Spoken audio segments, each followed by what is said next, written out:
Okay, so this is the current state of the boot. Um, just finished doing the laces. Did those in 3D Studio Max because the curve system in 3D Studio Max is far superior to the one in Maya, in my opinion. So I used that, and I was able to do this pretty fast. Modeling wise, I think this is about as far as I'm going to take this boot. Now, obviously, the inside of the boot, I haven't gone very far into it. Reason being, you'll never see the inside of this boot, and I don't want to spend all this time modeling something that's never going to be seen. So I'll just keep it simple. I figure he's going to have pants on when he's all said and done.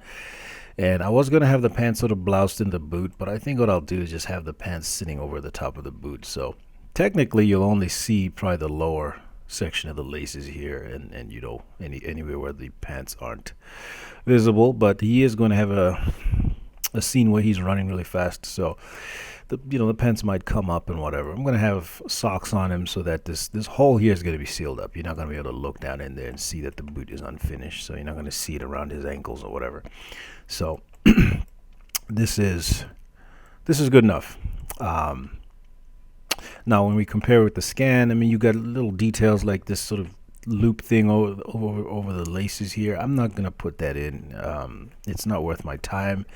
Plus, it's just going to make the rigging process that much more complicated and for no real gain. Chances are that part of the boot's going to be hidden by the pants anyway. And it's a boot. We're not going to probably have the camera very close to these boots anyway. I don't want to waste too much more time. So this is where we are at the moment. Let's see, let me bring the leg back. You'll notice that this is foot sort of showing through there. That's okay. What I'm going to do eventually, I'm probably just going to chop off his foot from the whole thing anyway.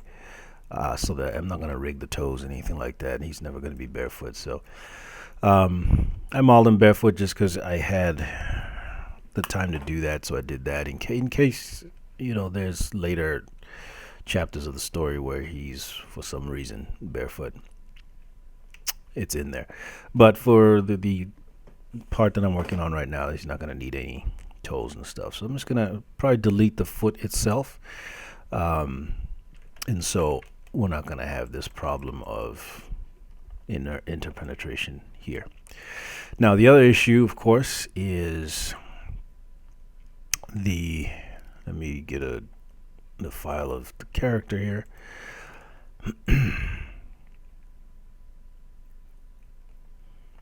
So the other issue is when I mirror this over, like I have here, one sec,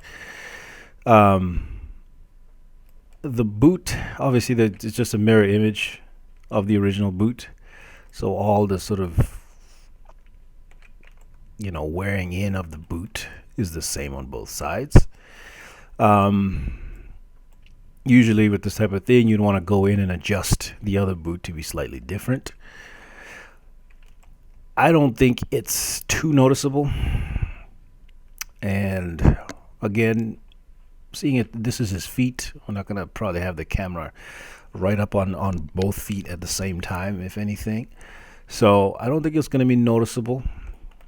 We'll see what happens later on. If it does end up being noticeable, then maybe I will adjust it. But just to save on time, I'm going to leave them as is. I will probably do some in the texturing process. I will texture one slightly different than the other. Maybe they'll be dirty, so I'll make sure that the dirt is separate dirt for each shoe. That'll help with that. That way, I'm not having to do it in the modeling as well. I think he'll be fine. I think it'll be okay. The way that it is, just marrying it over. But if I do run into problems, I could probably just do like a blend shape to pull one off so that they're not so perfectly symmetrical, and then go with that. But for right now, I will leave them like this, and then in the texture process make them a little different.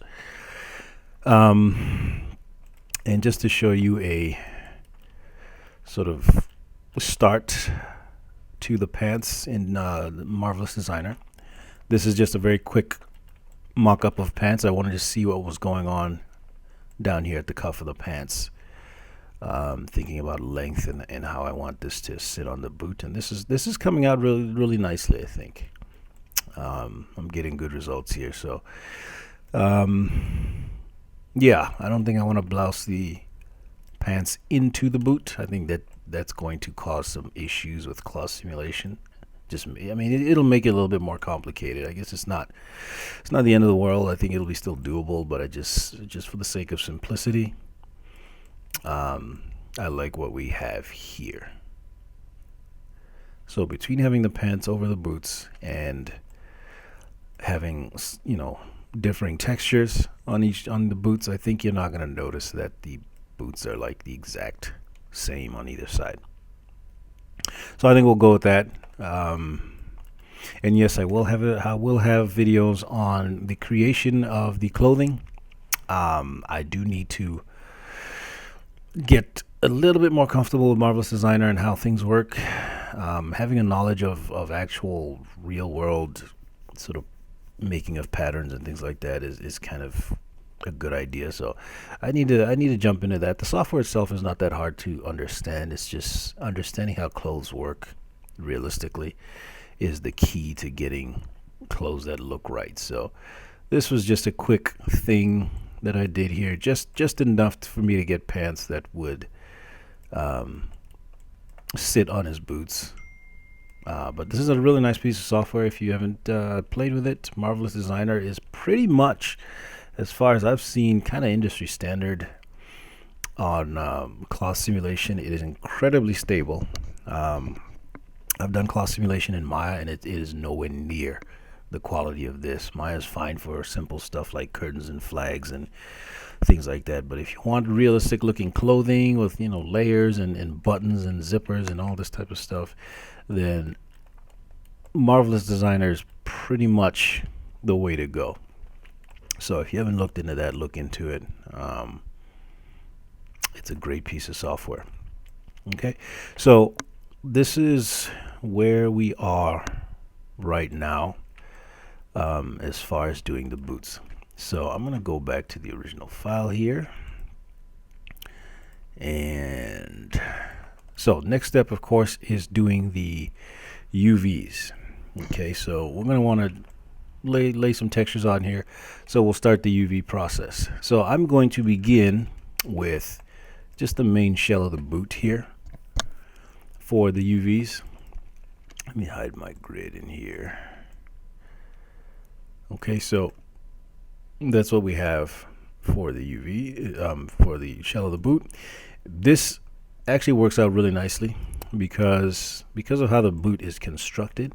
You have very well-defined regions that you can, you know, sort of lay out this big region right here all the way around to the other side is its own thing.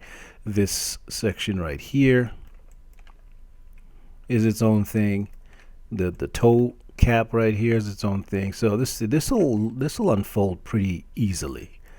This section here is its own thing, and then this sort of I don't even know what you call this, sort of cushioning here is its own thing as well. So this will lay out really nice, and then you got these sort of lower sections here, here, and here.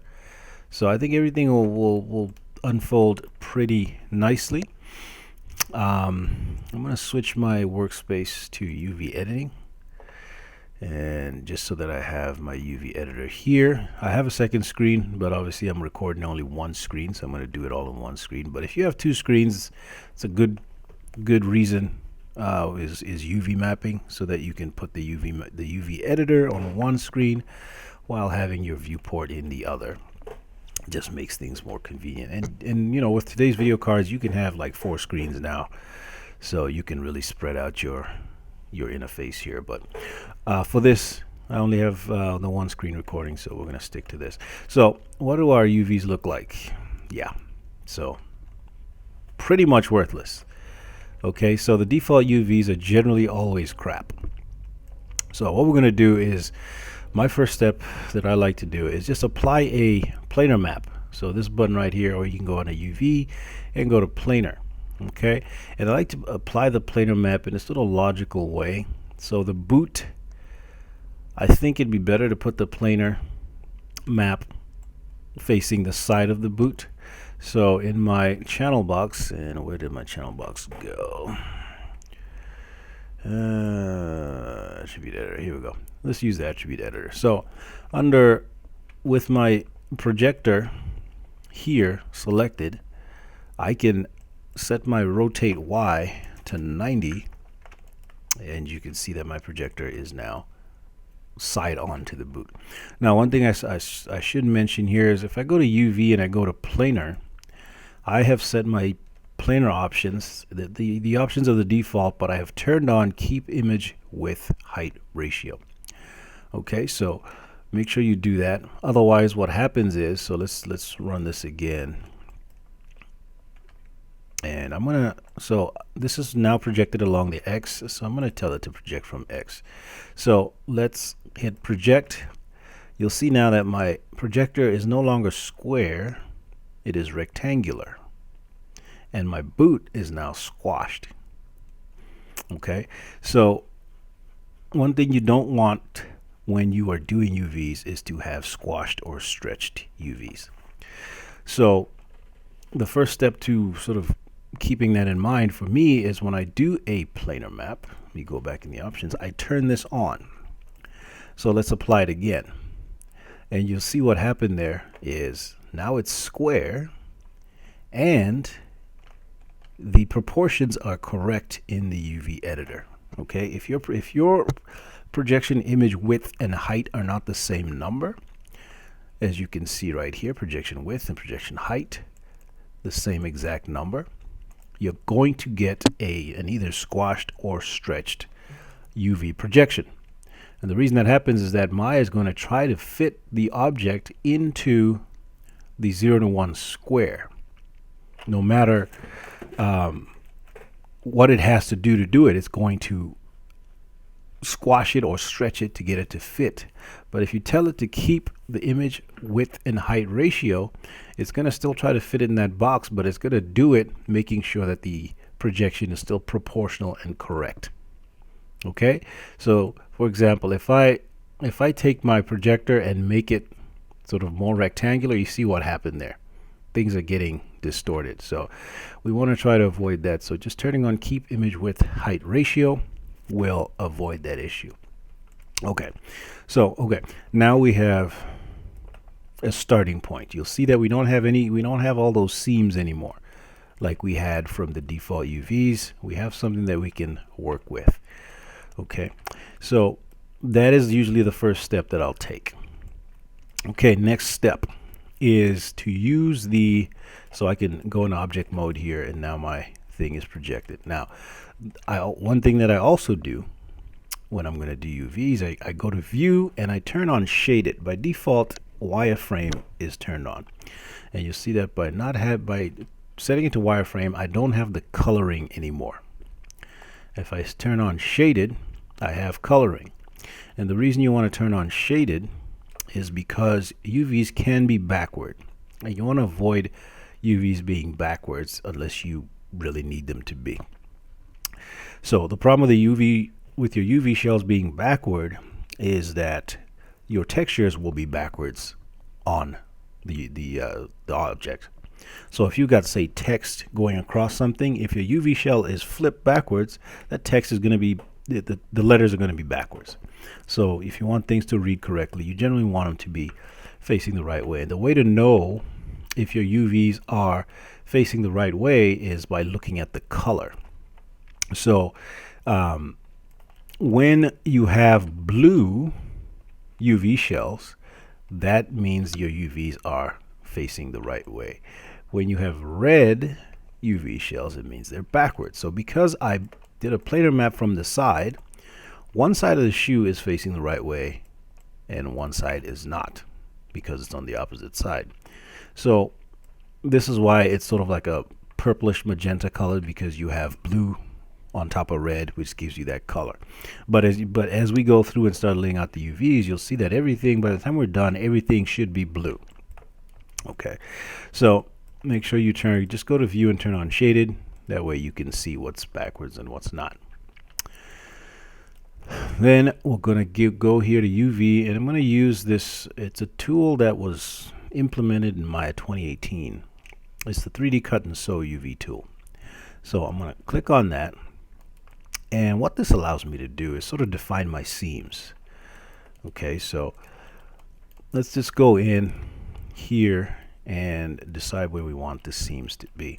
So for example, I know I want a seam here because I want to separate this big piece here from everything else. So I just double click there. It's just going to go and select the entire edge loop, and I'm going to double click this one, and it's going to select the edge loop through here. Now some of my modeling here could have been done a little bit better, just to accommodate some of these edge loops here, but that's okay. This type of stuff here we can fix. So if you want to remove a seam, right now the thick white lines are where it's going to be cut.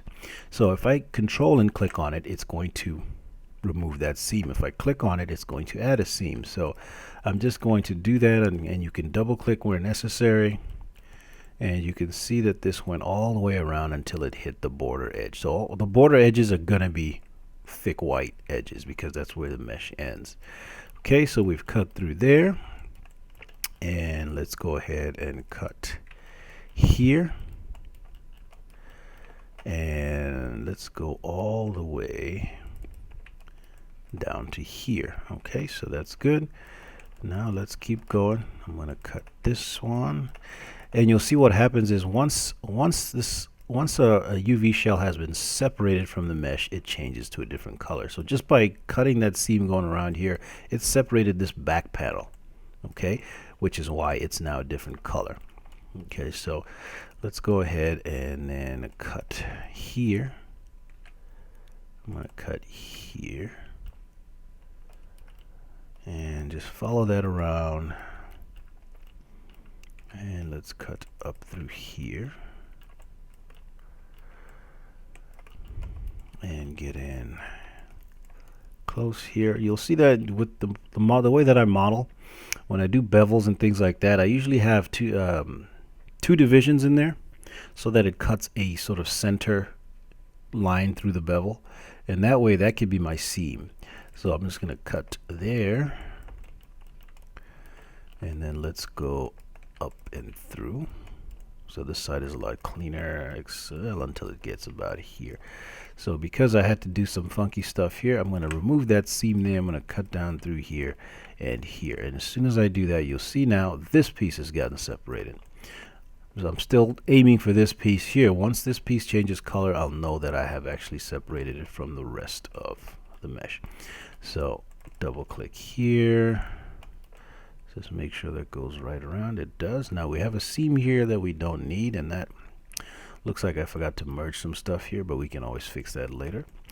So let us keep going and double click here. I'm just going to follow this around and all the way through here. Now I could be running some of these other seams like this one up here as well, but I want to keep it simple. See, I could just do that. That'll separate that. But right now I'm focused on this one, so we'll just focus there through to here and here, and come around. And again, we just have to get around some of this other stuff, and I could clean up some stuff here. Okay, I think, yep, that went through to that side. I think this is now separated. So you'll see that this changed color, which means that I've detached all the way around here. I've detached all the way around here, all this and all this. So I think this is now a separate UV shell. So the way to check is to go into UV. Let's see. So if you right click here, go to component, go to UV shell. If you hover your mouse over any UV shell, you'll see it'll tell you that it's separated. So by clicking on it and then hitting, what is the shortcut? So in order to know what the shortcuts are, if you come to, what is it, if you come to tool settings with that tool active and then open up your keyboard and mouse shortcuts, once you have a UV shell selected, you can then, where is it? So all the different tools are right here. Here we go. So Shift D unfolds the highlighted UV shell. So you can see that this UV shell is the highlighted one. So if I hit Shift D, it's going to take a second and hopefully it doesn't crash on us. And you'll see now that this UV shell has been unfolded. Okay, so that is this piece right here unfolded. We can do the same thing here. Select this one, which is our back of the boot here. Hit Shift D. Maybe Shift D. Oh, you know what? It exited the tool, so we need to go back in the tool. Go there and then go to component, go to UV shell, select that and Shift D. It's kind of annoying that it exits the tool. And move this over here. I'm just going to move them out of the way. Now these may not be at the same sort of texel density, meaning that this might be too big. Well, it's definitely too big when compared to this. So you got to make sure that they match in texel densities, but we'll take care of that later. I think we're going to need to do some more cutting here. So yep, and it exits the tool anytime I do an unfold, which is kind of annoying, but that's all right. So we're going to go back in here and let's go to edge, and again we're just going to start cutting seams. So we can cut this sort of toe cap off. I think this is the one I want here, maybe. So let me widen this here so we can really get in here. Sometimes, yeah, okay, it did cut. It's just really hard to see from the other side. So I think, but it didn't change color, so we might not have cut all the way through. Let's just go in here and check.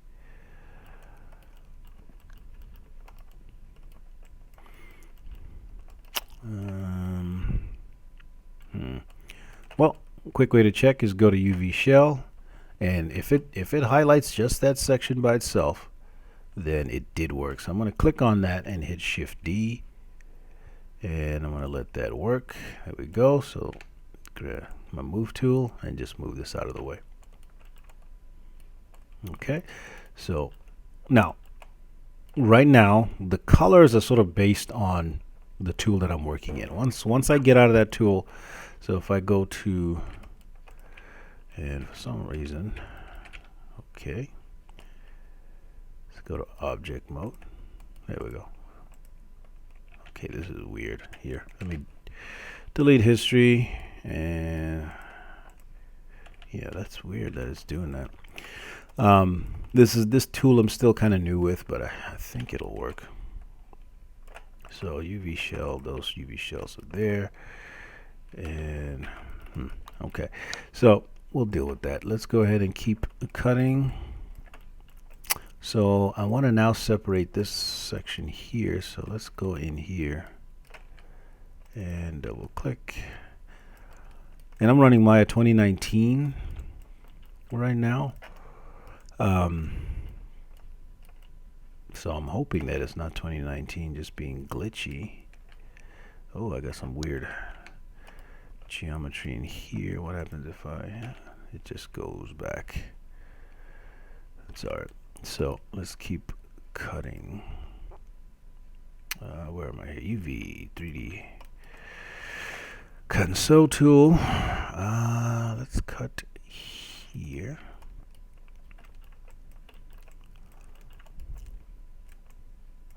And I'm going to cut here. Start with the easy seams first, and then you can go in and get some of the trickier stuff. And why not? Let's just go ahead and cut that too. and just keep going. So that's cut all the way. So now for some reason the color coding isn't working. You know, it's Maya being Maya, I guess. No big deal. So cut there and save there. Okay, so that is separated on that side. Now we can go in under this shoe here. Yep, you'll see that this one just stops here. So we gotta make sure we cut correctly. So this and this, and then just decide I'm gonna cut right there. Okay, now this side. So this, I'm gonna come down here. It's kind of hard to get into some of these places. Now what happened here is that it cut a seam here.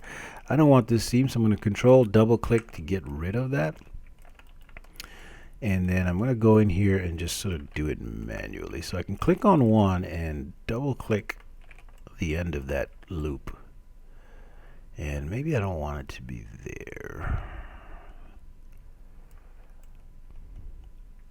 So let me see. So I'm going to undo that. Let's go. Okay, and then go there. Come underneath. See where that comes to there. So we'll just cut the seam here, I think. Yep. Okay. So again, we can then, we did not cut over here. So maybe there, or actually, let's cut it here. No, you know what? I had it right the first time. Cut there, and cut here, and here. And let's go to UV shell, and so you see we still got some of this stuff here, so we got to fix that. So let's go back to edge and figure out, okay, that's because of this part right here. And let's cut here. Okay, let's go to UV shell. There we go. So that's cut there. And there, just make sure that we're getting what we want. So I'm going to click on that UV shell and Shift D, and there we go. So that is that section. I'm going to save. Again, this is a new tool, which is probably why it's acting this way. So don't expect it to be too perfect just yet, but when it works, it is a very fast way to do UVs. Before I used to have to do planar projections and then do an unfold. This sort of just does that for you. It just figures it out. So let's select this, and I think I'm out of my tool. Yep. So let's go to UV, 3D cut and sew tool. Actually, what I'm going to do is I'm going to go to UV. I'm going to see, did they put it up on the toolbar? Is that it? Yep, there it is. So we have it on the toolbar. I don't have to keep going up there. So make sure that I'm in that tool, select this, and then Shift D. There it is. I'm going to move this off. And okay, I'm kind of mad I lost my color coding here. Let's see, did I? Yeah, show checker map. For some reason it is not doing that. Okay, no big deal. So let's activate it again and cut. Oh, let's go to edge and start cutting more seams. Let's go down. So that should be separate. Let's just keep chopping this up. And now, because this goes down to here, I just got to figure out where I want to cut that. So let's cut here to here, and then just cut down to here. Make life easy. I don't think this is going to be too big an issue. And let's do this side.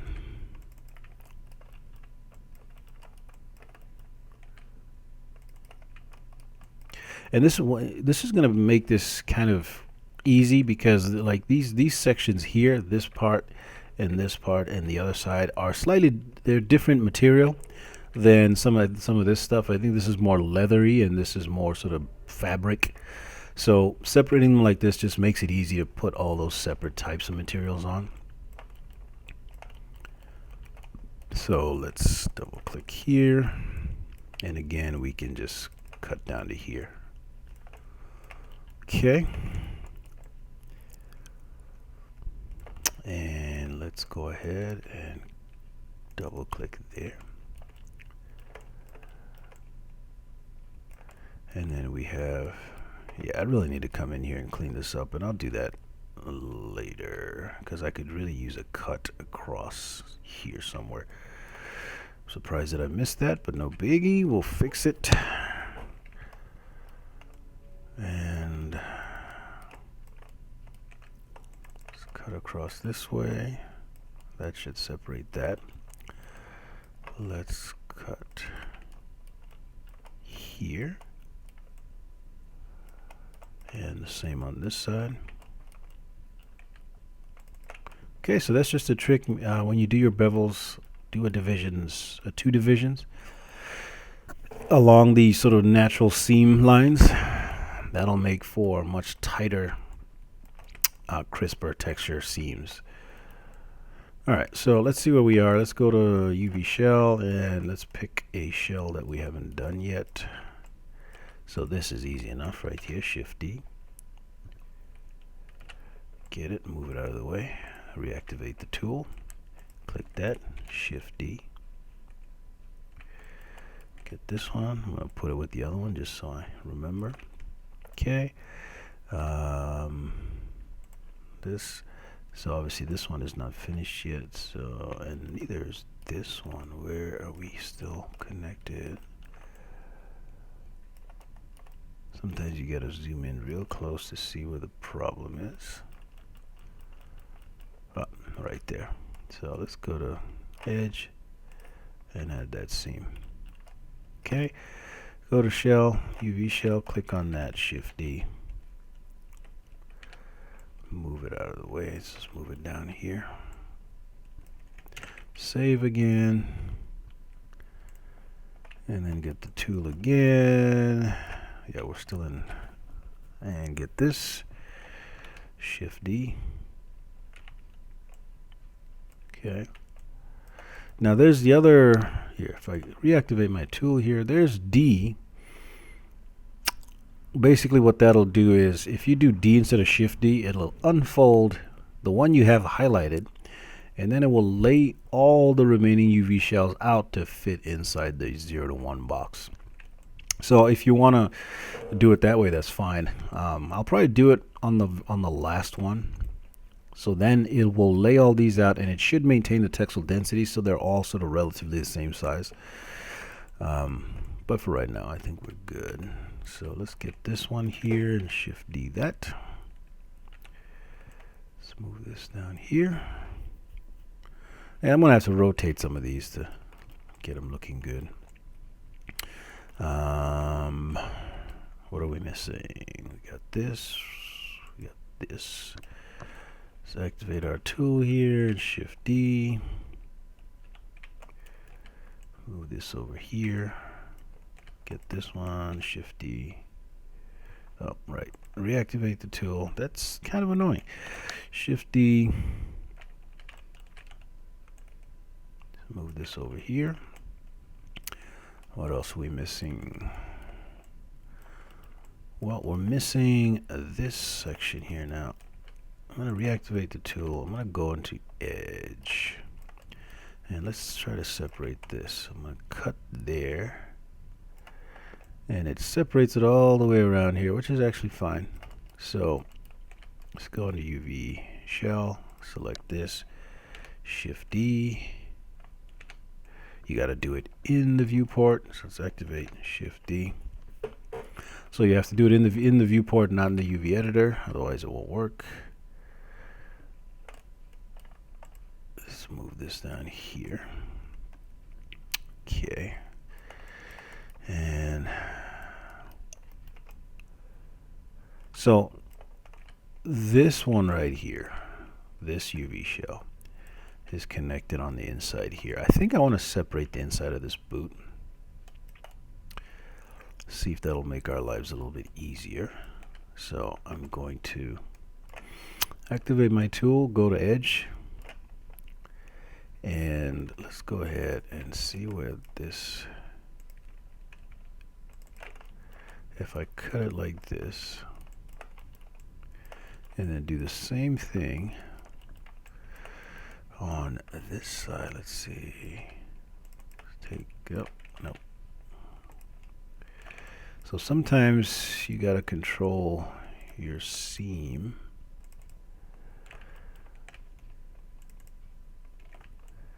So something like this. Doesn't have to be pretty here because this is the inside of the boot. Again, you're probably not gonna see it anyway. So let's see how that works for us. So let's go to UV shell and grab this guy, and then let's just inspect, make sure that it's got what we want. It does. And Shift D. There we go.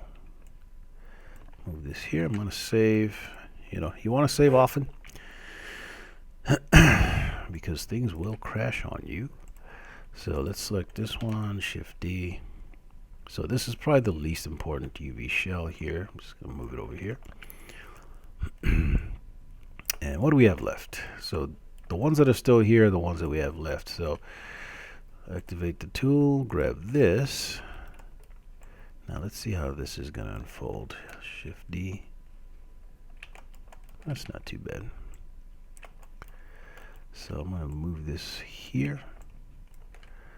Reactivate the tool. The shortcut to reactivate the last tool is Y. So that, Shift D. Oh, there we go. Shift D. And move this one. You see that they're not rotated the same, but again, that's not a big deal. We'll do that. So what we have left now is over here. So hit Y, select that shell, and Shift D. Nice. Okay. Move this here. And lastly, did we do this one here? No, we did not. So hit Y, select that guy, Shift D. Let's move it off to the side. That leaves us this one here. Yeah, so this is not separate yet. Now again, I'm going to try to go to object mode. See, no, it's not. It's being silly again. So if we, right here, let's delete history. Try it again. Wow. Yeah, I don't know what that problem is, but I'm gonna, so if I activate a tool here, okay, there we go. It did not get crazy. And just figure out where we're gonna cut from. I'm gonna cut from here to here just to clean this up. Okay. And this could be merged down. So I'm gonna go to vertex, select this, merge it down to hello. Okay, we're going to be difficult today, I guess. Okay, it won't move. Okay, so if I activate my move tool, yeah, you see that these got put back now. Let's, there we go. Snap that there. And I just want to select these two and do a merge. Okay, so now I reactivated my tool, and I'm gonna cut that seam right there. So a little sloppy on my part. Seem to have lost an edge right here. What is going on?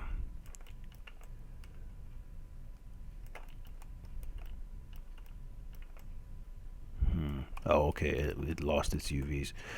No big deal. So what I'll do is go to UV shell. Yep, now this is separate. So click on it and see what happens when I shift D. Don't crash on me. So did that. There's a polygon. There's a polygon right here that maybe I want to get rid of. Nope, didn't want to do that. Wow, okay. So let's fix this. See, we've created a polygon I don't want in here. All right, let me run this first. Select this and shift D that. Put that there. So what do we have left? We have this, which is that guy. So select this.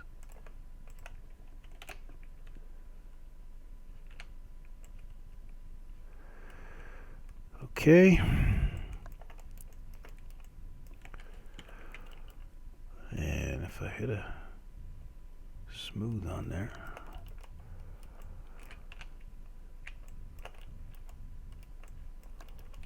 Now, the trick is to get this to not revert to previous settings. Oh, why do I have to? Wow, at some point I must have duplicated something. So let's bring in our outliner. So this one and this one. Ah. Why did it get duplicated so many times? This is weird. Okay, so, you know, you got me on that one. I'm not really sure why that happened. Oh, I gotta make sure that my, the one that I just moved, okay, so I just moved it by that many. I'm gonna dock my channel box in here. I don't know why they get rid of it. It is very useful. So I'm gonna get rid of all 7 of these. That was weird. And then just zero this back out so it's back at its. Okay, now I have weirdness going on here. Okay, hold on, let's go back. Wow. Okay, let's go back. Okay, so before I did that, it was fine. And let me delete history on it. No, delete history. There we go. And then get these and say goodbye to those. Okay. All right. So these are the quirks of software, and you know, been doing this a long time, and it still gets me sometimes. So it is what it is. So you'll see that each UV shell is a different color. That's why the colors weren't working, because it had like 7 copies on top of it for some reason. I don't know. So all the UV shells are their own color, and now this looks the way that it should look, although I don't like that polygon, but I'll go with it. This is what they look like now. Okay, so we have basically laid out the entire boot. If I turn on my checker here, and then I'm just gonna, just so that we can see this better, I'm going to select all my shells and make them bigger. And of course, if I see the built-in UV checker is only active when the object is selected. As soon as I deselect, it goes away. It's kind of annoying. So what I'm going to do instead is I'm going to apply a new Lambert. And I'm going to go in that Lambert. I'm going to apply a checker map to it. That way it'll always be on whether I've got the object selected or not. And I'm going to go in the Place 2D Texture node and do like a 10 by 10. So when checking your UVs, once you've laid them out, you want to make sure that the UV, that the checker squares are as square as possible. Now they're not always going to be perfect squares, but what you don't want is rectangular. So for example, if I do 10 by 5, you don't want a lot of rectangles. In fact, you don't want any rectangles. That means something's stretching somewhere. Okay, so just going around it, you can see that everything's square, even these here. Now the obvious thing that you're going to notice is that the squares on different ones are different sizes. Okay, these squares are pretty big, these are really tiny, even though they have the exact same texture on them. Okay, so that is an indicator that your texel densities are not equal, right? So when we did the automatic unfolding with the 3D UV cut and sew tool, what it does is it unfolds the object and fits it as best it can into the 0 to 1 square. So the larger the object that you are, like this one here, the bigger it is, the smaller it has to be shrunk down to fit into here. This guy back here is not nearly as big, so when it got fit in here, it got fit at a bigger size, so it's got a lot more texel density, which is why there's a lot more squares in there. Okay, so you got to make sure that all your UV shells have the same size squares. So when you've done this correctly, all of these squares should be the same size across the entire object. That way things will be relatively equal in size. That way if you put, say, a stitching pattern or sort of a cotton fabric pattern on here, it's going to be the same size, stitching over the entire object. So now there's different ways to make sure that the texel density is matching. What I'm going to do is open my UV toolkit. So let's look at these two, this object here, this UV shell here and this UV shell here. So that is these two. These are the first two that we did. If I want to match their texel density, say I like the texel density on this guy here, what I can do is come under, now let me remember where it is here, transform, I think. Yep.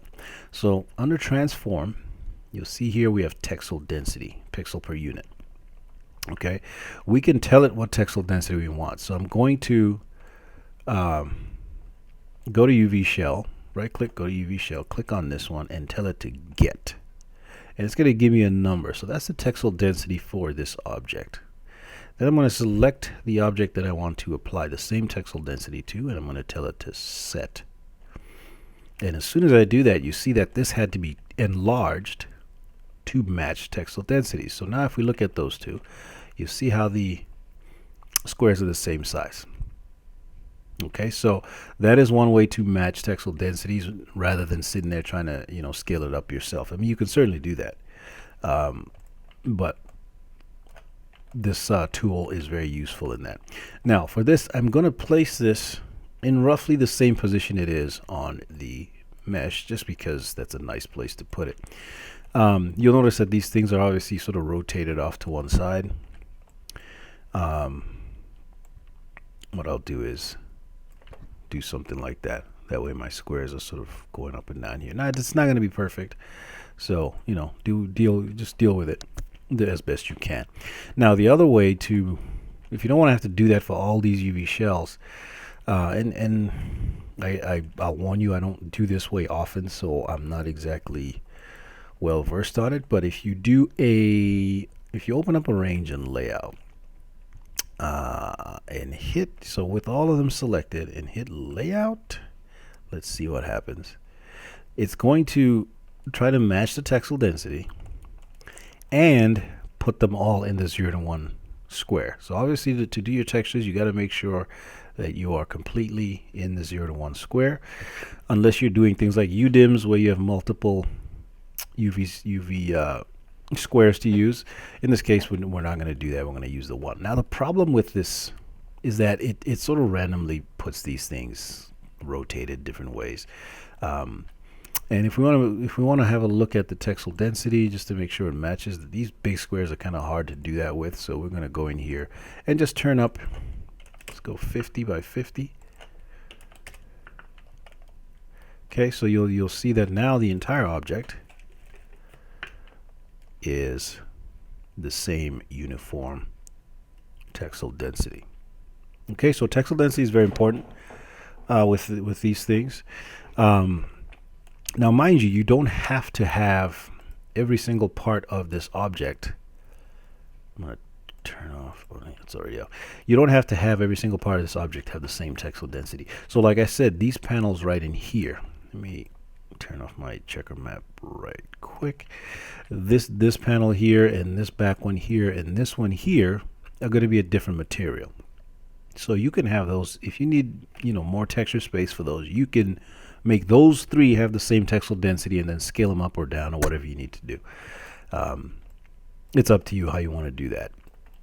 So, but for me, I think I'm good with having them all be the same textile density.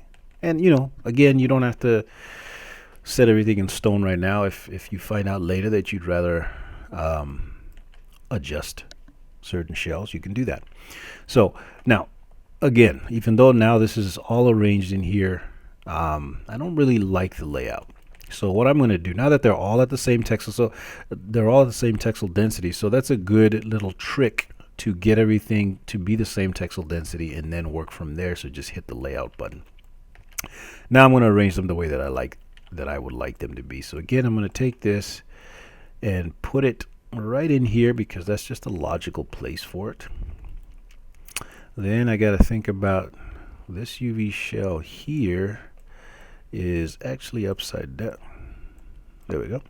So I try to orient the shells the way they are on the boot. So obviously these sort of legs here are these parts right here. And I might take that and put that up here somewhere. Just we'll see if we like that. Maybe take this guy and figure out which way is up. So I need to rotate this way. So the UV unfold tools have just they're notorious for putting things at angles. I'm not really sure why that happens, but it happens. So it is what it is. So again, because this is sort of logically where it is on the shoe, I'm going to try to arrange them like that. It just makes it easy to visualize this shoe.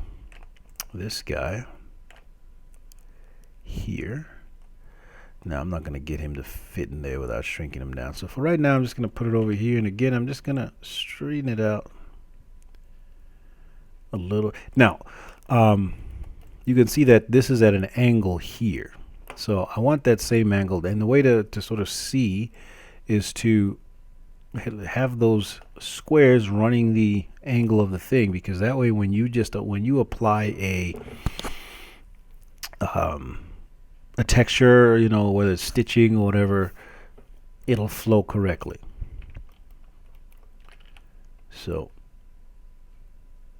that way you don't have to get stitching that is at an angle. You just get stitching that is let's turn on this. You get stitching that is horizontally aligned, and it'll flow. You see how even though my squares are horizontally flat this way, they follow the angle of this shell right here. That's because I've rotated this to account for that. So same with this one. And I'm going to turn this back off.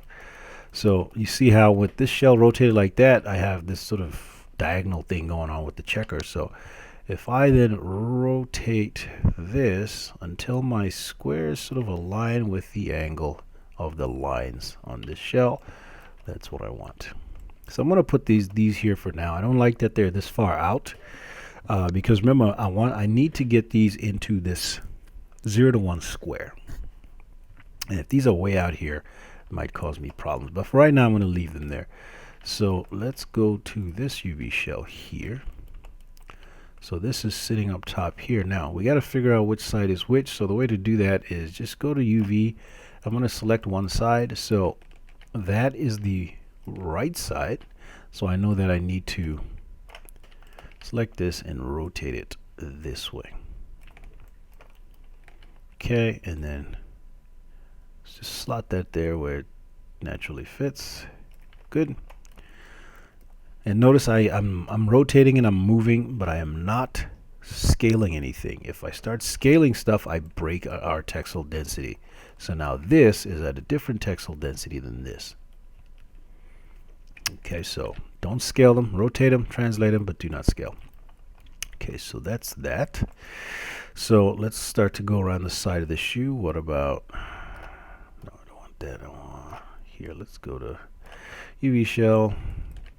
So this guy, he's on this side of the shoe, and yeah, I think that's oriented correctly. So I'm just gonna move this here where it actually is. Let's do the one on the other side, this one, and this one needs to be rotated. So we're gonna try to rotate this one to sort of line up with where it connects right there.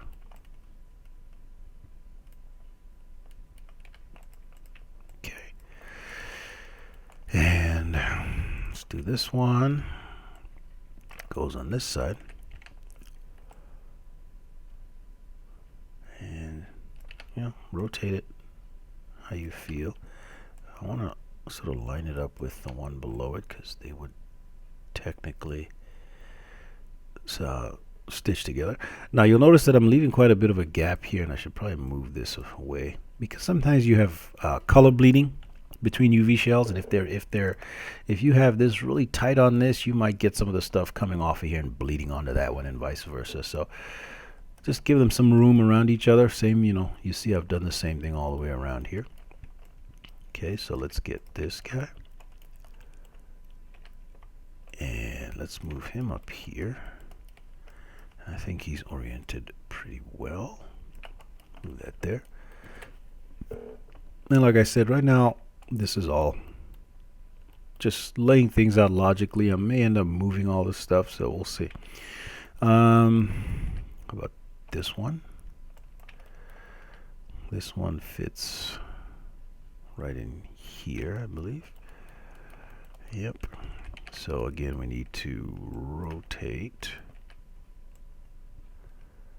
this, something like that, and just stick it there for right now. Let's do the same on this one.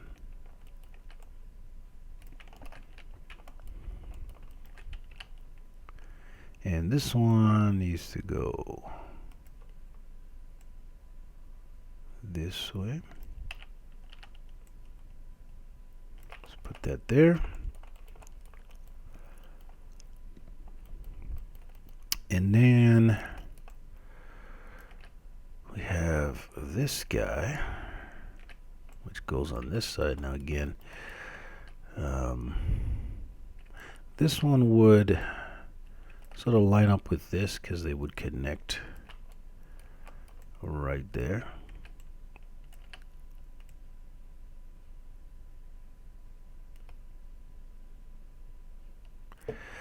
But again, because that is starting to really make this very wide, which is, it's making the whole thing rectangular. We want to keep things sort of as square as possible so they fit in here very easily. So I might take this one and put it up here somewhere. Okay, let's do the same on this side. And I just want to line it up orientation wise with this one and then throw it up here. Okay. So this guy here, this big guy here, we gotta figure out. So we got these two holes here, which are these two holes. So that's that side. Again, I want to get this rotated flat like this. Have our squares going that way. Have them going this way. It looks pretty good. Okay. Now, I guess we can throw this up here and see what happens. Put that there. We want our toe cap. This guy. Same deal here. We just want to lay this flat. More or less.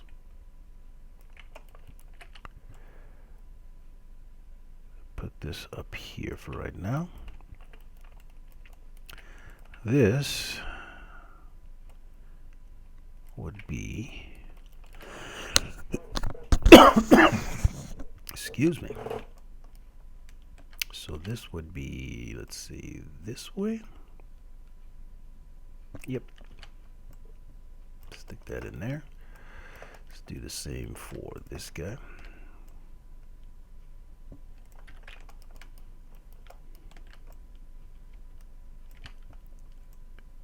Stick that in there. So those have a little bit more room in there that they can occupy. And what else we have? We have, so this is the inside of the boot mouth there. I'm going to move this to the side for right now. Let's see where we are with everything else. So this, first let's orient it the way that we like.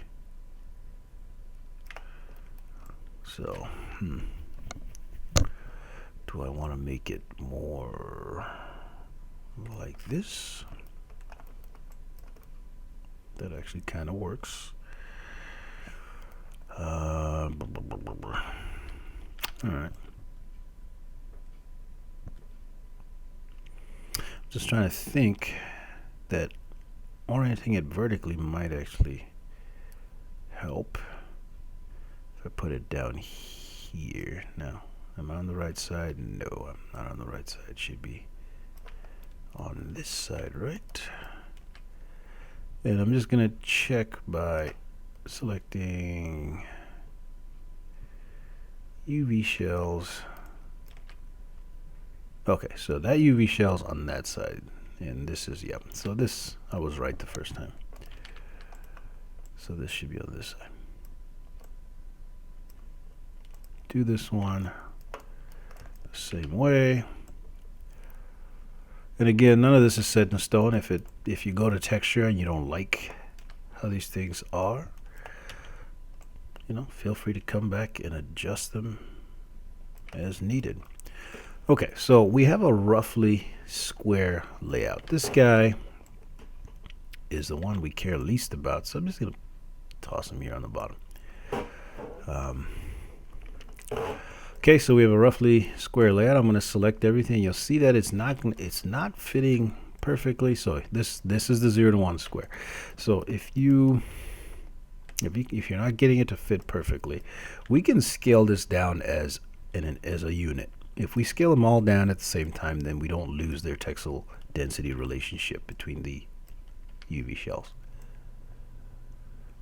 Okay, so maybe not quite as efficient of a use of space as it was before when I did the layout, but the advantage is this is much more logically arranged for my liking.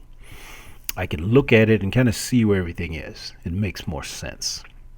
Okay, the way it was before, it was just sort of haphazardly thrown in there in order to get it to fit in there as efficiently as possible. But I think it would make the texturing a little bit more, especially if I wasn't going to be doing the texturing and I was going to hand it off to somebody else. Having those pieces all angled and rotated weird and just sort of randomly thrown in there would be confusing for the next guy. For this, the texture artist can look at this and understand what's going on.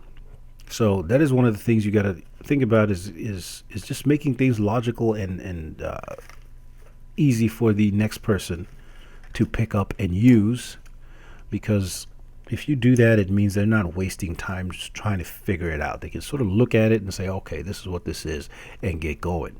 Okay, so in production, you want to make sure that you are doing your part to be as efficient as possible so that the production does not get slowed down by sloppy work. Okay, so that is the boot all laid out and UV'd and ready to go. At least this part of the boot. Okay, so there we go. So the tongue I had already done, but I'll show you what I did here. So I'm just going to do, just to scramble this up, I'm going to go to UV and do an automatic map, which is completely worthless. You'd never use something like this. Okay, so let's fix it. and isolate my tongue here. So again, I'm going to start with a planar map, and this one is sideways on. I want it to be sort of forward on, so I'm going to go into channel box, and I'm going to remove that 90 from the Y rotation. So there we go. So it's just projecting it that way. Now I want to unfold this, but I can't unfold this until I cut a seam in here. So what I can do is get that 3D UV cut and sew tool, figure out where I want that seam to be.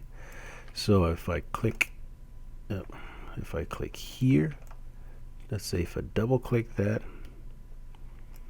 and maybe no, I don't like that. Let's click here and double click to there, and this is not the prettiest, but it's gonna have to work. So there we go. So separate them like that. Then I go to UV shell, click on one. In fact, I'm just gonna hit D, and it's gonna lay them both out. It's only 2 UV shells, so just hit D, and it laid them both out. Well, didn't look like it did it? Well, let's do this one then. Let's hit D. There we go. So there we go. Now obviously they're not the same textile density. If I apply that, let's go to object mode here. Let's get our move tool here. Go to object mode, and let's delete history. Alt Shift D is the shortcut for deleting history. If we go to our UV toolkit, and let me save my file. Let's get the textile density UV shell on this guy. It's 16.5152. Let's get the textile density on this guy. It's at 28 point something. Okay, so obviously they're not the same textile density. I can either just select this one and get the textile density, select that one and set. Now they're at the same textile density. Well, I could have done the layout like I did before. Now I don't want to have this top seam here, so what I can do is grab this guy and rotate it around, and then click here to here, for example, and I'm going to do and before I do it, I'm going to save. Open up cut and sew and do a stitch together. So it's going to stitch them together, but you'll see that this is now pretty dirty. So I'm going to just go to UV shell, select that UV shell, go to unfold and unfold it. It's going to go through and just fix it up. Okay, so in fact, before I do that, let me apply the checker map to this. So that was Lambert 2. So you'll see when I stitch them together, I get all this nasty stretching right here.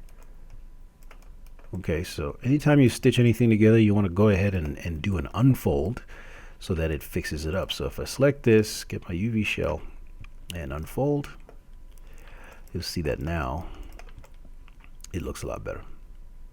Okay, so that is the tongue, and I could put the tongue on its own UV map, or I can try to squeeze it in with the other thing. I think I'm going to leave it on its own. I'll probably put something else here with it. Okay, so our tongue is done. Okay, so if you want, you can try to UV the entire boot, everything, and then squeeze them all on the same UV map. I think in this case I'm going to do the main part of the boot on its own, and then the tongue and maybe the tread. The tread is going to be interesting, to say the least, to get that to UV, just because there's so much stuff going on here, but we'll see. And then the loops, I actually think I did. So these are just flat planar maps, really, and they've been unfolded. So let's go to UV shell, select, yeah, so it's already been done. So once I made these, I UV'd them real quick, and that's kind of something you got to do. And then I actually did UV these guys as well here. and they're all weirdly arranged. That's because I use the layout, because these are not that important. These are not going to be highly detailed. They are going to have some kind of shader on them, as you know, it could be it could be metal or some kind of metal shader. There's not going to be very specific texturing going on here, so this I'm okay with. At least I think I'm okay with. We'll see once we get to texturing. I'm going to try to use a lot of Substance Painter to do some of these textures, so we'll see how that goes. So those are done, and I think these are done too. Yep, these are done. I might take all of these, so just select all of these,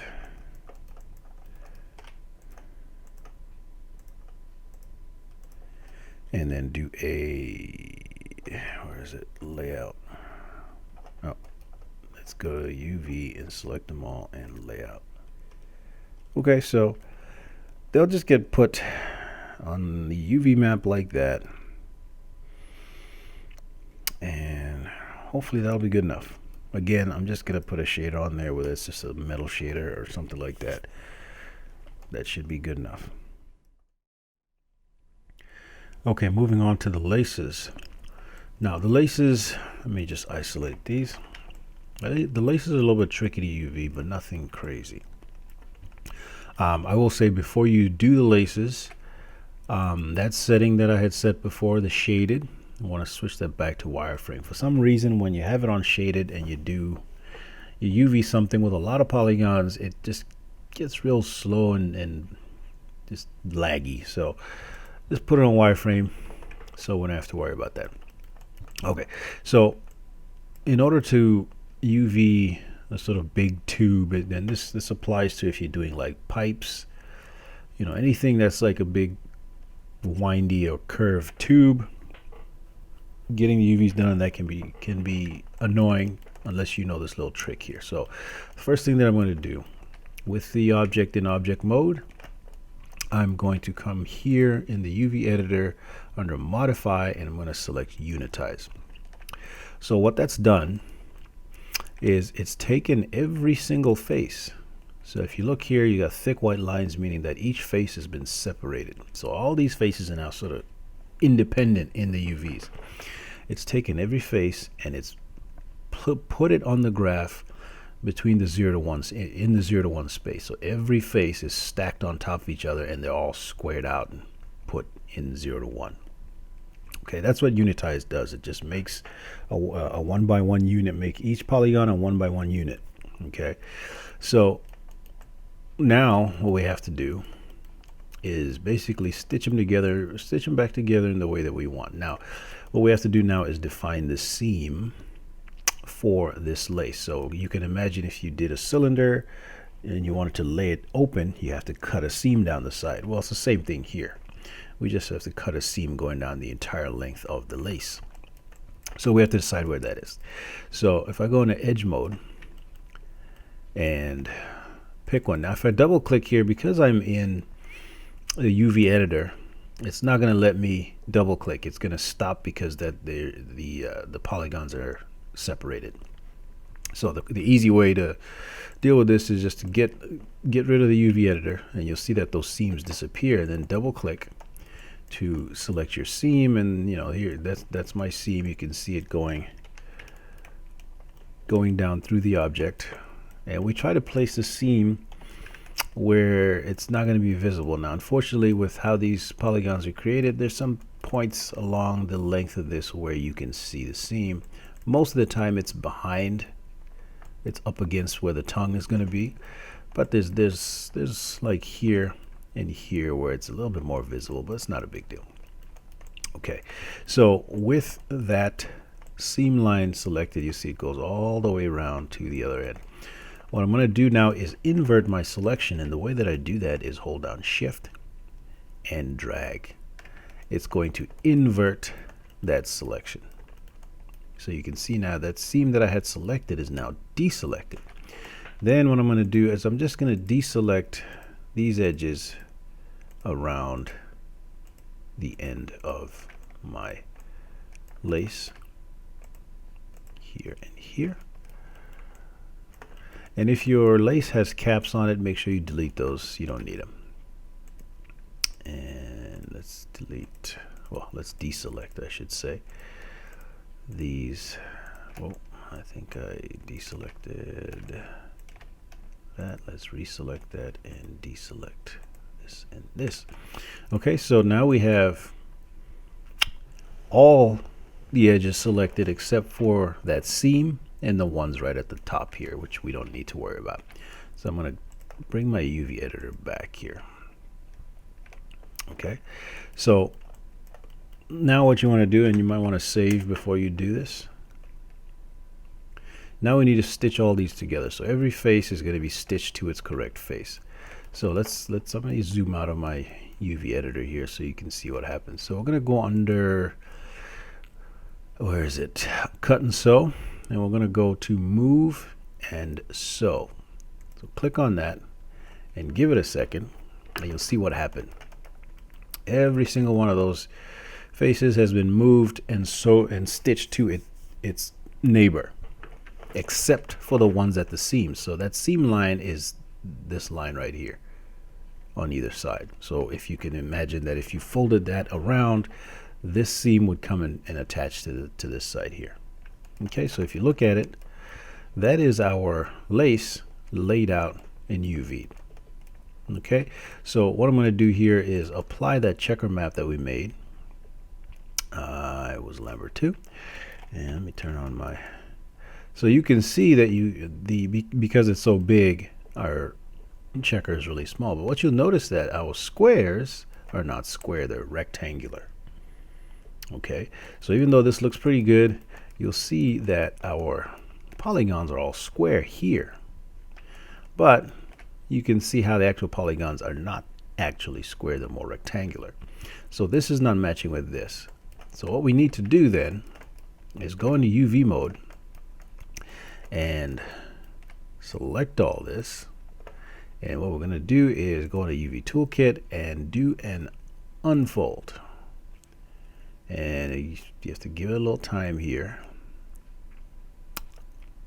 There we go. So now this has been unfolded and it's now following. You see how these are now more rectangular like these. So if we zoom in again, you see that our UVs are now square.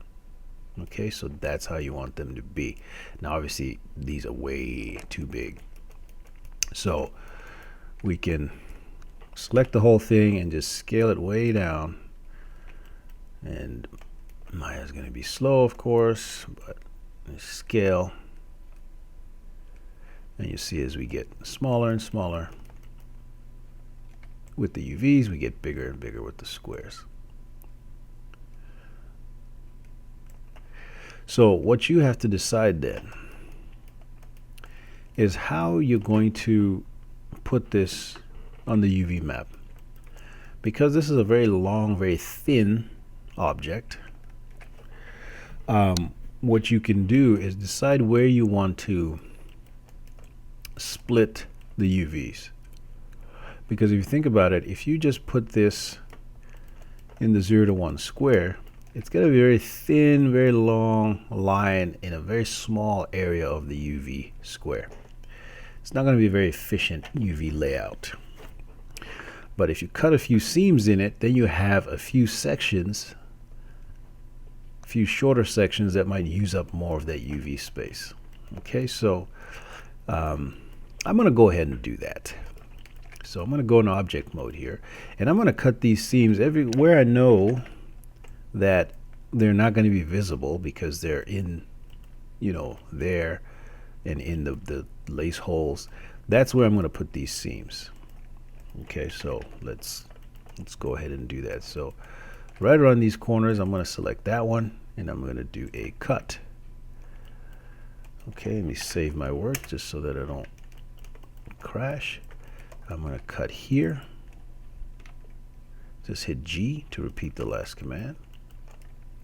Cut here, G. So I'm just going to go around and cut these.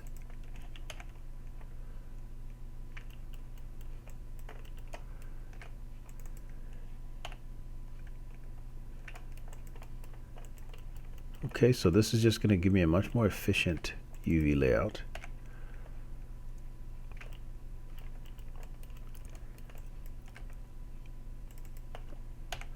So that I can take advantage of all this UV space that I have.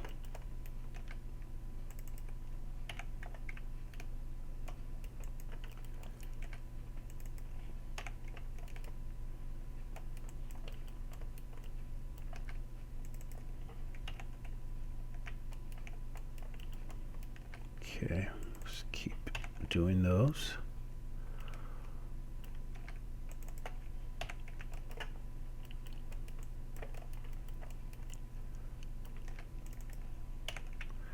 G, G. Let's do this one, G. And I think that's all of them. So now if we look at our UVs, you can see the different sections that we have here. Okay, so now I want to make sure that I keep them in order. So I'm going to get that one and move it. Uh-oh, there we go. They're going to be slow, at least on my old computer.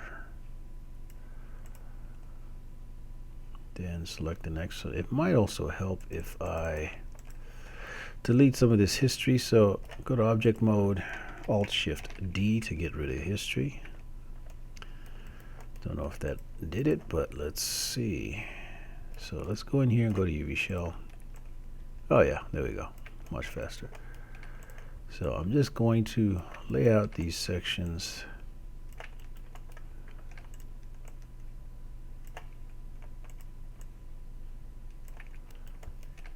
in some kind of order.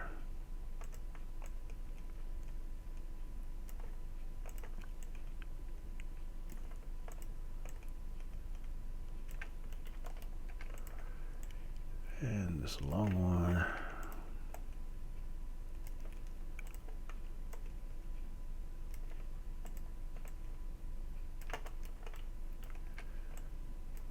Oops. And maybe this one can be by itself.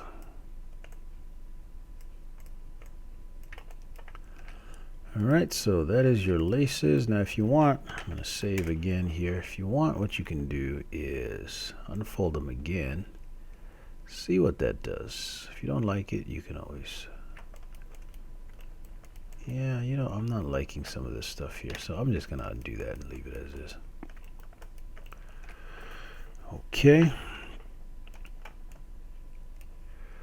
So then, we can take all this, bring it down here, scale it down. Now we can pack them tighter if we need to. And let's just look at what we have here. So you can see we got nicely UV'd laces. I'm going to bring back this. Okay, now if you remember, our tongue was kind of using just a section of its UV map, so might not be a bad idea. Oh, let's go to UV shell, select all these, and move them over. Now, I guess it doesn't matter the textile density between these two. So let me just shift this far over as I can get it, and then shift this over, and then just adjust some of these to fit better in here.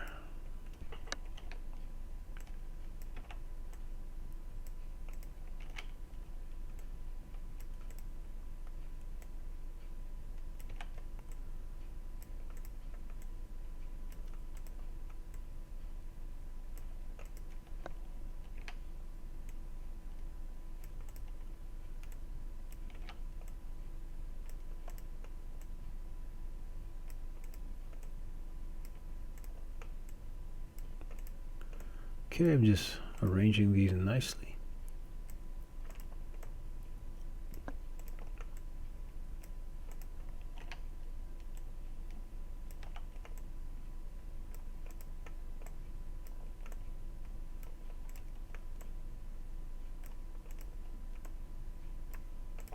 There we go.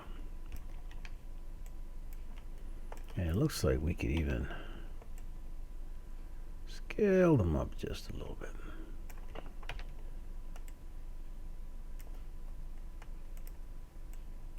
And just move them back from the edge a little bit. Okay, so I think that's good for our laces. So the laces and the tongue are going to be on the same UV map. And there we go.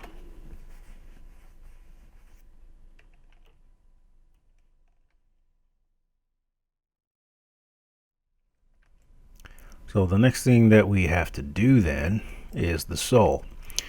Now we can get real complicated with the sole and how we lay out the UVs if we really wanted to, given that these things all just sort of jut out of basically a flat sole.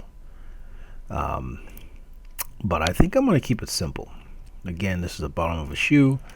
Unless you're doing a shoe commercial where you really get up close to the bottom of the shoe, I don't think you need to go crazy with it. So what I'm going to do is just put a planar map. Right now my default UVs are pretty bad, obviously, because we haven't done anything with them. So it's going to go to UV and throw a planar on there, and I need to rotate it in, what is this, the Z-axis. So let's do a 90 rotation in Z. Okay, so that gives us this. And I'm going to turn on my shaded mode. So it's red, which means I need to do a -90 so that it's blue. Remember, when it's blue, it means it's the right way up. If it's red, it means it's backwards. So make sure that it is indeed blue. Then I'm going to turn off my shaded again, just because it takes a little bit extra processing power to show the colors, just like it like you saw with the laces. If you have the shading on, things slow down. So in this case, just turn them off now that I know it's the right way up. Okay, and then what I'm going to do is go to UV shell, select that UV shell. So I'm just going to select the whole thing, and I'm going to run an unfold. So UV toolkit, do an unfold, and hit unfold, and give it a second, and that's what it's going to look like unfolded. Okay, so let's check the UV. Let's put the checker map on there so we can see what we're dealing with. Okay, so we have slightly bigger squares here. Again, I think this will work just fine for our needs. Now, so that's pretty simple, pretty straightforward.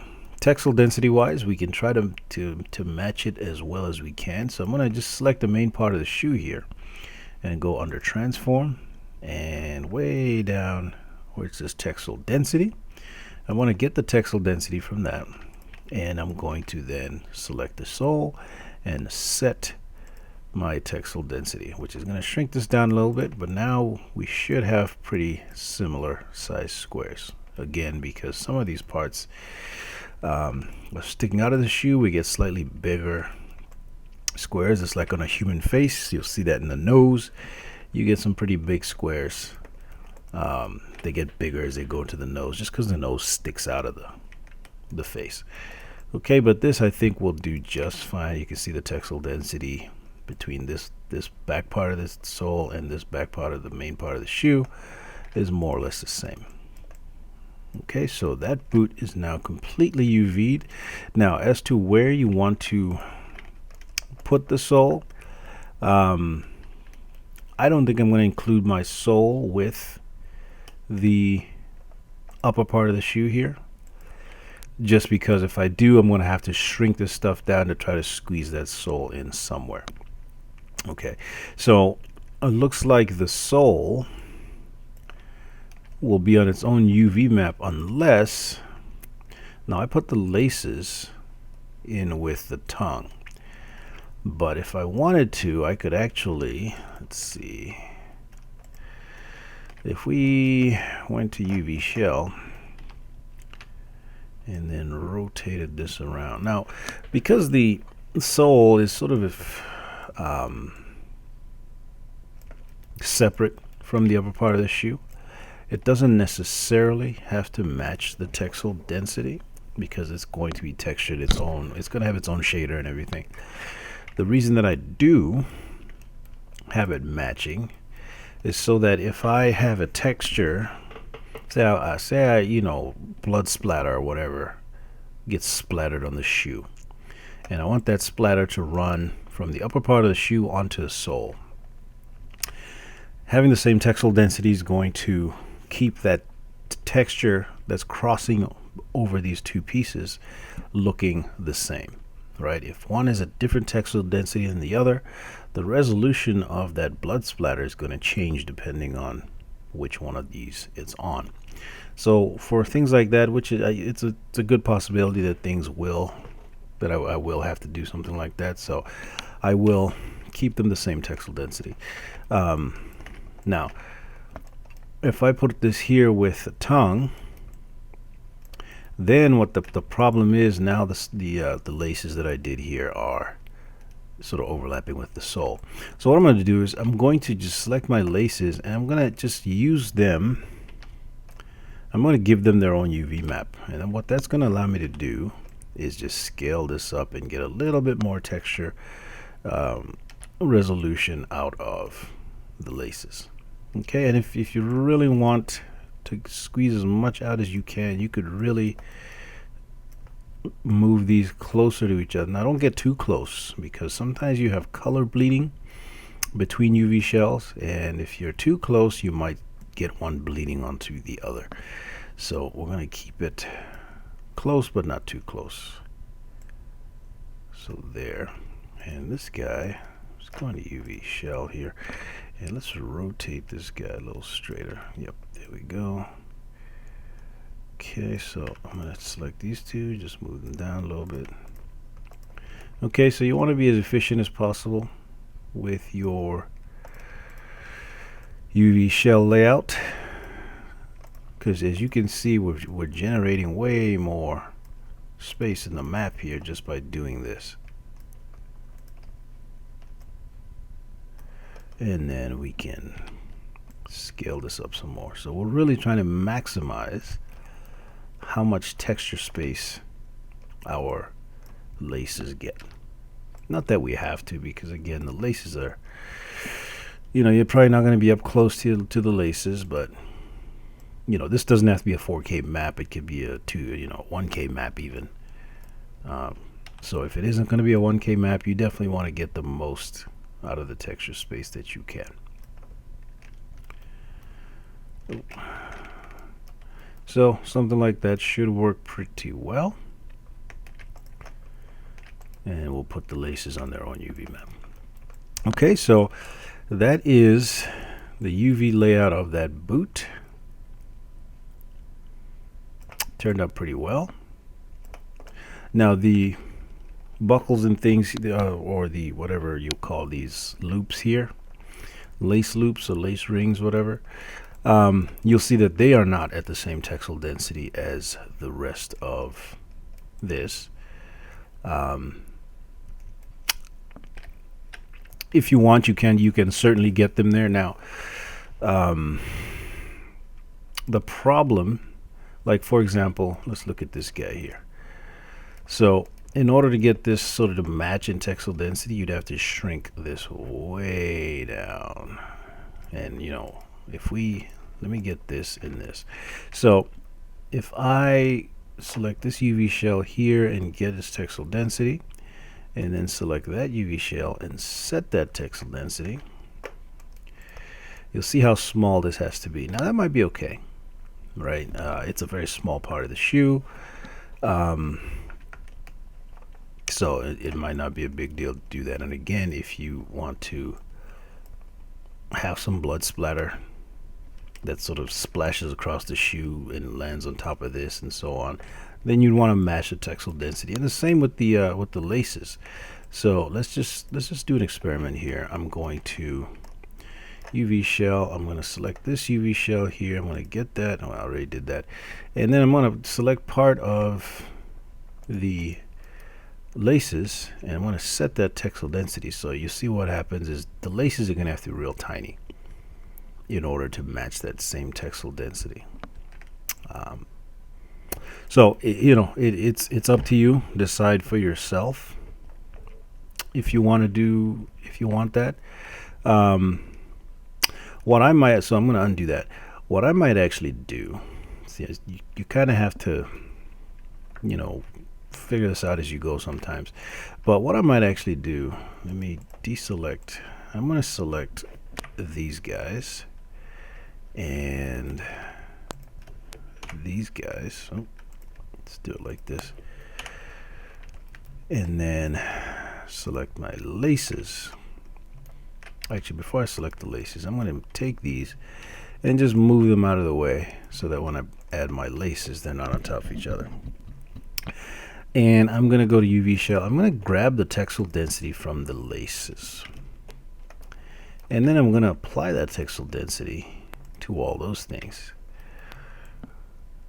Okay, so it makes them a lot smaller. And actually, I could probably add in these sort of vent holes here. And again, just select this and set that texel density. So being as these things are really small, I guess they don't really need a lot of UV space. So now the challenge is to try to position these. If I want to include them with the laces on the same UV map, which I think might be a good idea. Let's see. So if I go to UV shell and just shift some stuff here, maybe move this up, and just tighten all this up here so that we have them close together, just so we can add some room.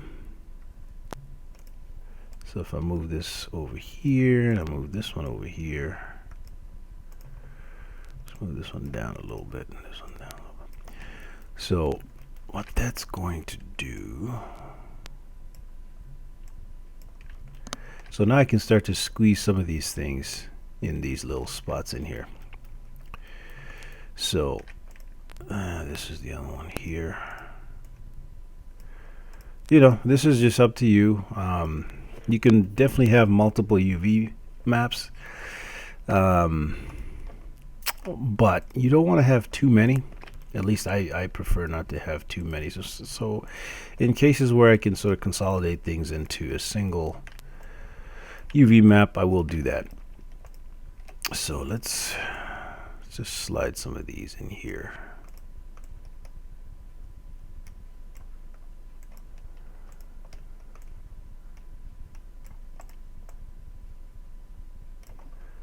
And this one.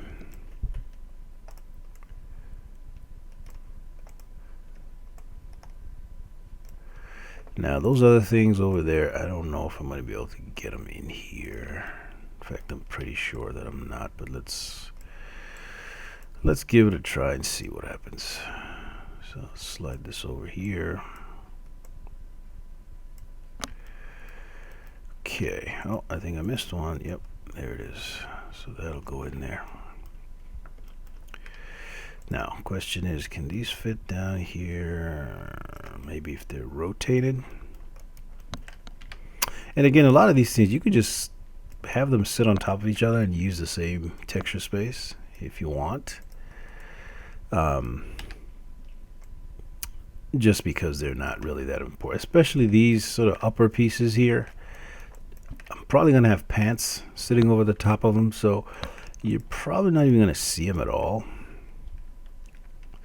So let's see how many we can squeeze in here, and if we need to, we can start to put them on top of each other. Because all I might do with these, honestly, is take them in substance and put some kind of metallic, brass or whatever shader on there. Put some scratches on it and call it a day. I don't need to paint textures for something like this. It's so small. So I think I will do some overlapping here. Just put one on top of that one. put one, you know, on top of another one. Whatever. It doesn't matter.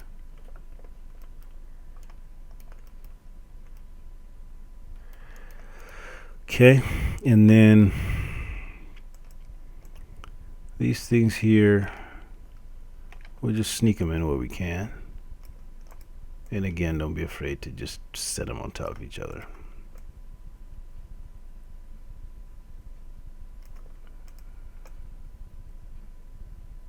Yeah, you know, let's just keep going, keep stacking them.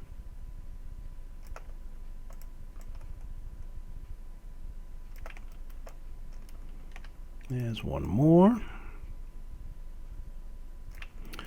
Okay, so now we're left with these pieces here. These I'm just going to stack.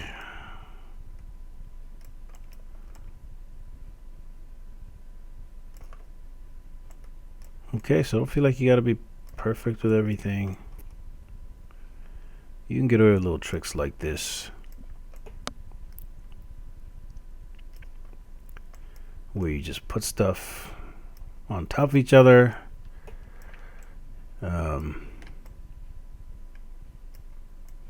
Some of these are bigger than others, slightly, no big deal.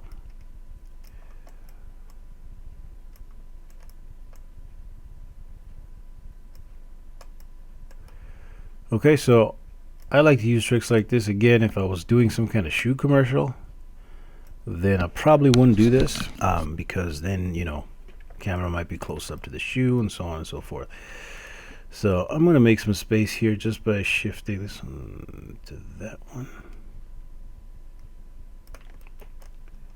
And then we can stick this over here and this over here.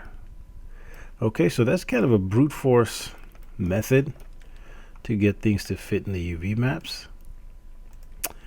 But it works. So obviously if I deselect them of those, you'll see that as I add them back in. So when I export my UV map, I'm going to export it like this, even though the objects are not one object. You could combine them into a single object, but for the ease of painting weights and the rigging process, I think I'm going to keep them separate and see what that gives us. Okay, so that is the boot completely UV'd and ready to go for the texturing process. So next video, I'm going to show you how you can, in Maya, get the normal maps, well, generate normal maps based on the original scan. Let's see if it'll let me get it here. There we go. So I'm going to show you how to transfer some of this texture detail. Now this is not the greatest scan, it's not the highest resolution, but you can see as we come into here, you can actually see some sort of cloth detail. So if you really wanted to, because we model this off the scan using quad draw to actually and a live mesh to actually stick it to the scan, we can generate a normal map from the scan to project onto our geometry, which is going to give us all this detail. Now whether it's going to be good enough or not, you know, remains to be seen. So we actually have to do it and see what it looks like. The other thing you can do obviously is just take it in something like ZBrush or Substance Painter and do it all there. So we'll try this way first. If I like it, I'll keep it. If not, I'll just take it into ZBrush and do it there. Okay, so I'll see you next video.